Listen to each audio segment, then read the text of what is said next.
it's not just, okay, once we're in the follow-up call, what happens? It's also everything that happened beforehand. And like there is a whole setup to have and goodwill to build and relationship with the person as you would with any consulting clients, right? It doesn't start just in one call and we rock and roll.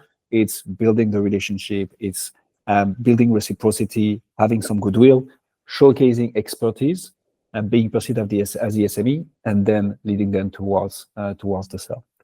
So that's kind of the structure that I want to have here. I'm going to explain how I do it, but obviously each industry has their specificities. So this is where you can ask the questions and make sure this is crystal clear for your specific niche. So starting with the interview structure, and it's a bit of a repetition of what we said last week, but I think it's good. We need to be reminded more than we need to be taught. So once we get into the interview, so the recorded part, this is where the digging starts. Now, people go on a podcast to appear as thought leaders, appear as experts, right? They're not going on a podcast to be asked what they suck at and where they're stuck specifically, although we are going to ask a question like this. So we need to bear in mind that we don't want them to feel trapped.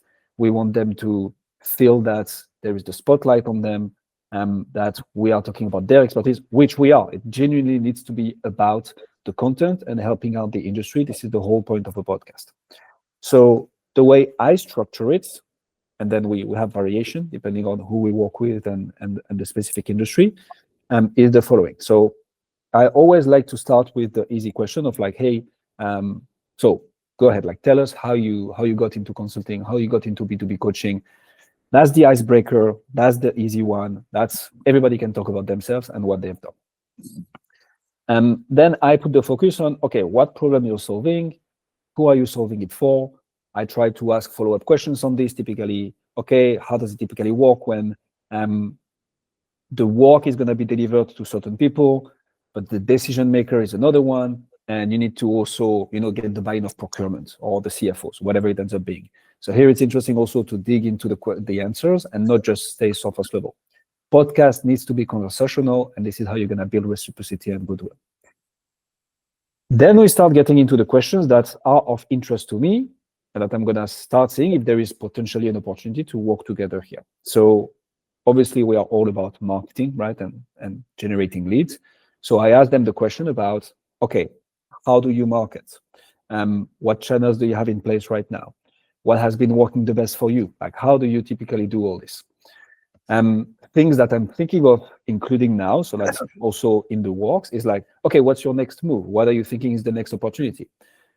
Last week, yesterday, I had a guest say an awesome answer to this, which was like, hey, I've been on LinkedIn for 2 years, and my next move is to double down on LinkedIn. So I'm staying ultra focused, in which case I'm like, great, tell us more about LinkedIn. How do you make it work for you?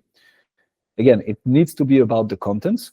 And I think this is valuable content for the audience. I know I'm not going to be able to talk about launching a podcast in the coming 12 months for this person because they're ultra focused, but let's make the most out of this and let's provide that value to the audience. And then we get into all the questions of their business, which is how they sell and close. So what does the sales motion typically look like? How they retain, which is a super important part of consulting.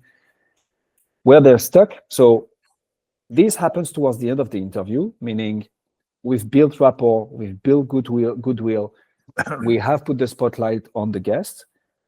Now, depending on how I feel it with the guest, I ask the question of like, hey, where do you feel challenged right now? What's the next, nut that you're trying to crack that's going to allow you to go to the next level in your business? But that only happens after we've built rapport, built reciprocity, built goodwill. And sometimes I won't feel like asking it, so I won't. Now, all my guests get the questions beforehand, so they know this question is coming, and if they feel not comfortable with it, they will just discard it. So that's the important part within the interview. You want to start digging into what they are doing when it comes to the solution that you help them with, potentially. Getting a hint of where they're stuck and what they are looking for is a very, very good way to have a follow-up conversation after that. Then there is the offer debrief. But I'm going to pause here. Any questions on that? Any remarks? Any questions on how we could make it work for your specific industry? Quick question. Go for it. Are these 8 questions just like a guideline and a roadmap, and you actually, go off on tangents throughout the podcast, or are you really focused on these things? So that's a great one. This is 100% a guideline, not something anchored in stone. So the way, and we've managed and produced like hundreds of podcasts literally now. The best podcasts, in the sense of the podcasts that get the audience to come back, the podcasts that get the guests to engage deeply, are the ones who feel conversational more than scripted. So, and here this is maybe something Barbara can speak about, like when you enter into this flow of having a conversation with your guest and with your co-host, this is where the magic happens. You want the audience to feel like they are listening to a conversation between friends. They are part of this conversation. You're directly in their ears. But also for the guests, right? If they feel this is a conversation and not just an interrogation, which can be all right in certain niches. For instance, one of our podcasts, my own podcast, the one we started with, we interview head of liquidities and head of risk at top 10 banks in the world.